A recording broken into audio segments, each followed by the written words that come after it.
magluluto na naman tayo ngayon guys. Ayan.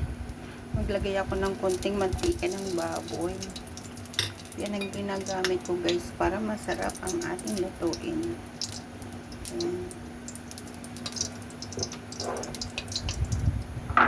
Tapos ilalagay na natin tong garlic at saka ginger. Ayan. Para masabay yung luto.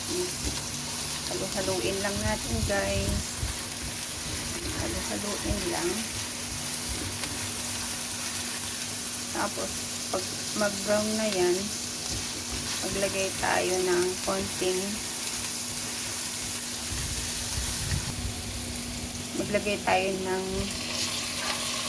chili paste.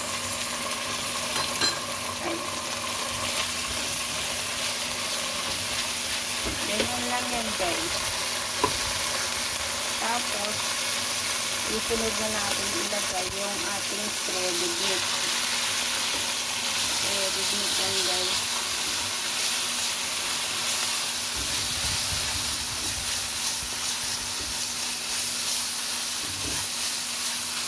Yan, halo-haloin lang yan guys. Maglagay tayo ng konting wine. Rice wine yan. Para hindi siya tuyo. Ganyan lang yan guys. Tapos ilagay na natin yung tofu. Yung tofu. Hindi natin pinirito yan. Ganyan lang yan guys. Tapos maglagay tayo ng konting tubig. At saka soy sauce. Ganyan. At hayaan na natin kumulo yan guys hanggang maluto. Ayan guys. Yung niluto natin. Lagyan natin konting asin. Hindi ako gumagamit ng betchin o magic sarap guys. Long time ago. Ayan.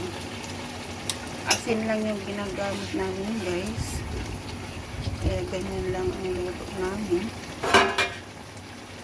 At saka maglalagay tayo ng konting pampalapot. Ito guys, gagamitan natin ng cornstarch. Konti lang. Konti lang, nabuhos na. Ayan. Para lumapot siya guys. Ganyan lang. Ayan guys, luto na ang ating recipe na tofu with minced meat. Ganyan lang yan guys. Kasi thank you for watching. Bye bye and God bless.